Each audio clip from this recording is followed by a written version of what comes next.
RR Pugoy with a big 3-point shot for the win. No import, no problem para sa TNT. Lakas pa rin ang kanilang All-Filipino lineup. Tinalo ang Meralco Bolts sa Game 3. So ito na nga ang Game 3 semifinals matchup sa pagitan ng TNT, tropang 5G at Meralco Bolts. After ngang motor ni Bolbol ang kanyang Achilles noong Game 2, ay agad nga naghanap ang kanilang coaching staff na papalit sa kanya bilang import. Una nga nilang nahanap itong si Malik Diouf, pero hindi nga ito pinayagan maglaro sa Game 3. At ngayong araw naman nga ay napapabalita nga na si Chris Macolo daw ang kanilang kukunin na import. Kaya naman magiging exciting nga mga susunod na games ng TNT at Meralco. Kaya naman asahan nga natin na magiging All-Filipino lineup ang TNT ngayong Game 3. Well, to start the first quarter ay pareho nga struggle ang both teams na makahanap ng unang basket sa early minutes. 2 minuto nga ang lumipas bago nagkaroon ng baskets ang dalawang kupunan. After nga niyan ay palitan na nga ng baskets ang Meralco at TNT entering the halfway mark. Nagresibo nga kaagad dyan offensively itong import ng Bolts na si Marvin Jones na agad nagkaroon ng 7 early points sa kanyang 3 of 5 shooting sa field. Habang sa TNT naman nga ay pinapangunahan ni Oftana at Kubuntin ang kanilang opensa na parehong nagkaroon ng 5 early points. Not bad so far sa TNT kahit wala silang import, kung saan makakapagbabaon pa nga sila ng 4 na puntos na kalamangan after ng first frame,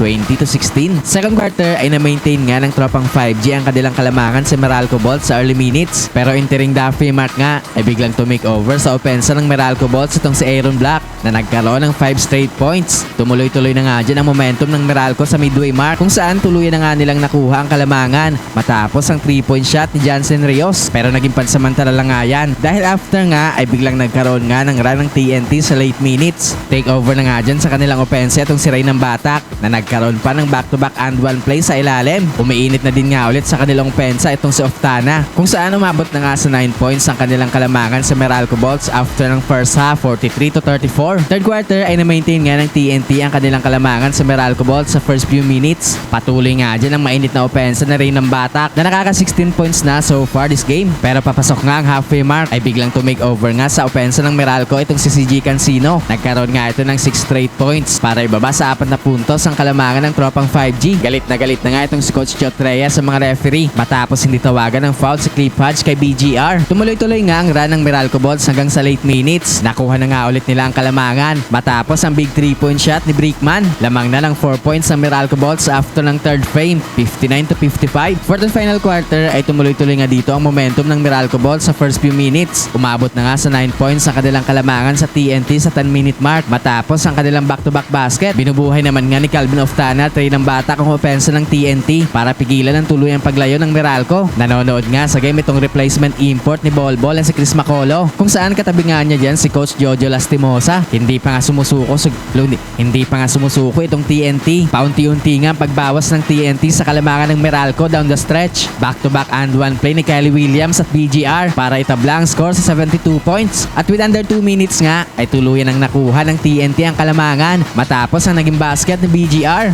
Pero with under 30 seconds nga ay nagkaroon ng big 3-point shot si Chris Newsome para ibalik sa Meralco Bolts ang kalamangan. Pero hindi pa nga dyan natatapos ang laban dahil with under 10 seconds nga ay biglang nagkaroon ng game-winning shot itong si RR Pugoy sa kanyang 3-pointer. Kaya naman sa huli nga ay panalo ang TNT.